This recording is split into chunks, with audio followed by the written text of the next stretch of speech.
Everyone, how's it going? Sorry I didn't do videos for a few days. I need to catch up. I was traveling back from Europe, times doing some discussions at some military bases in Germany, Prague, and Netherlands. So I was just kind of really tuckered out. But what I want to talk to you about today is a really cool technique. This is super special. It's saved who knows how many lives. You may have done it yourself to help somebody that you love.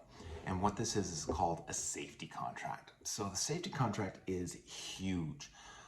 And all it basically is getting that person to contract to be safe, to not harm themselves for a period of time.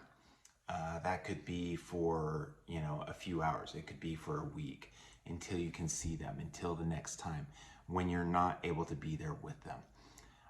I had a psychologist do this with me when I was 23 years old, not 24. I was 23, and I was pretty suicidal, and he had to have a meeting with me set up for the next week. And so he wanted to make sure I was safe, and so he just basically asked for, hey, can you be safe till next week?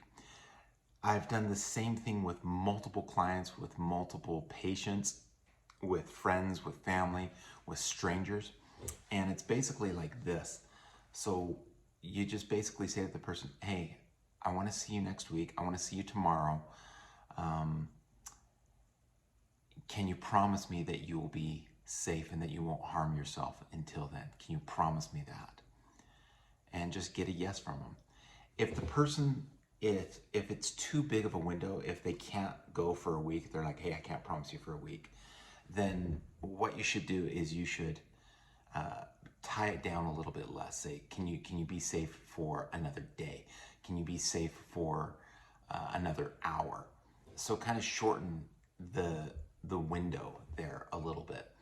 And usually the person can do that. With me, the first time the psychologist did this with me when I was 23 years old, I couldn't contract for safety for a week. So he tried to shut it down a little bit more and contract for safety for another day. That didn't work. So he brought it down to an hour. That didn't work. He brought it down to a minute. And I was in such a bad state that I couldn't even say that I would be safe for another minute. And so he brought it down to just a breath. And that breath kept me going for the next 2 weeks.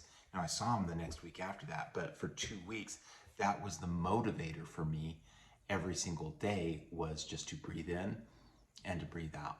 So that's kind of what the contract for safety is. I utilize this at the hospital with some patients who are highly suicidal. Sometimes I had a patient a few months ago. This guy was in a very bad state. Actually, there were two guys.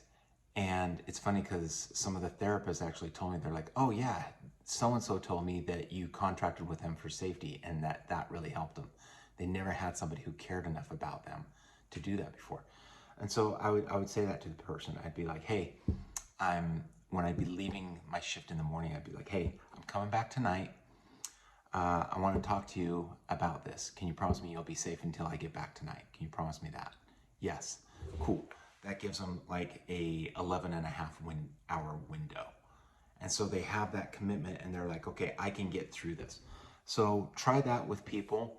And sometimes that gives you time to talk with other people and to get other resources that can help them out as well. So try it out. Love you. Bye.